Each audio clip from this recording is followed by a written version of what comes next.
The expectations were exceeded, I think. We've got a fairly good number out. We got about 30 women and some fantastic guest speakers. One of the things that amazed me is a lot of the women who could not make it this morning and canceled because they have household chores or they have to take care of kids. And I thought, well, that's interesting because it just shows that, yes, those things are important. We need to do those things. Absolutely. We're women. We raise our children. We are homemakers. But we can do so much more than just that. Also, thank you for choosing to support Belinda's Place with the proceeds of this event.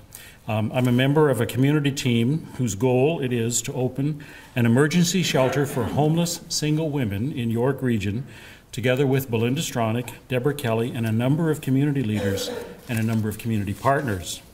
Presently, York Region does not have a shelter for single women. Over 500 homeless women were turned away from the existing shelters each year in York Region alone.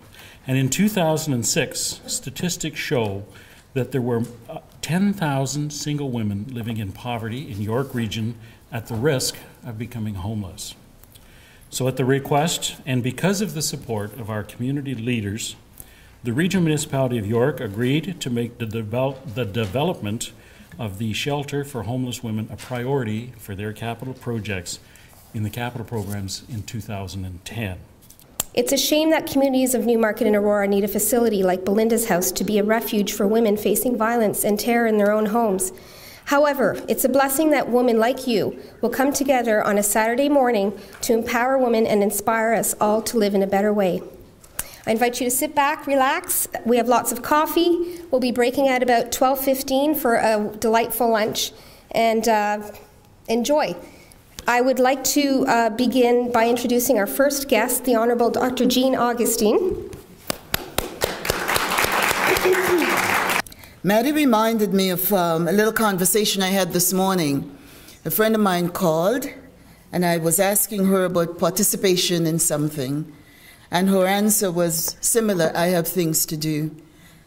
And I quoted something that I heard a while ago, and which I have taken into my own vocabulary. There are those of us who are always about to live. We are waiting until things change, until there is more time, until we are less tired, until we get a promotion, until we settle down, until we have no more dinners to cook, until. It always seems as if there is some major event that occurs in our lives before we begin the participation and the living. And so we have to carry that message that we have to start living, we have to start participating, and there is never a perfect time. What builds good homes, good schools, good children, good government? It's all in the busy hands and arms of women. So take a look at your hands. You can wave them, or you can just hold them high, letting us all see that we are present and we are accounted for and we're ready to do some heavy lifting. Right?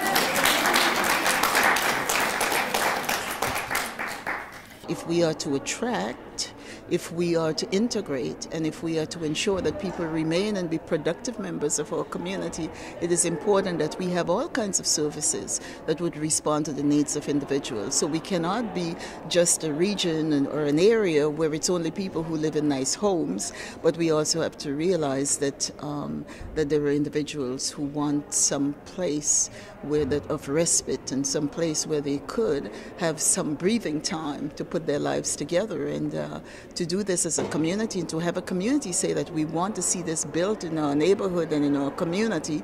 I felt I'll come in and add my words and add my support and add my my encouragement to those who would make this happen. Well, coming here today is a pleasure. Anytime you get a chance to come and connect with other women, build professional and personal relationships, and share information is of great value, personally and for the greater good of the community. And I think that when, I have to say, I congratulate you for hosting an event like this. Thank you. Because it's a lot of work, and the women that have come out here have demonstrated great dedication, and they're committed to making change, and that's only going to happen when we work together. Kathleen Wynne is the Honourable MPP of Ontario. She's also the Minister of Transportation, and I would like to know what inspired you to come out to this event today. I think it's very important that those of us who are in roles of public service and in leadership roles, that we talk as much as we can to other people who are interested in how that happens, how they can themselves take the next step on their journeys. And many women are not encouraged in their own lives, and so I think we need to find a way to work together. So that's why I'm here. I'm speaking to Eleanor McMahon, who is the founder of Share the Road and a very special lady. I'm so happy she came out with us, for us today, and I'm wondering, Eleanor, what inspired you to come out today and speak to these women?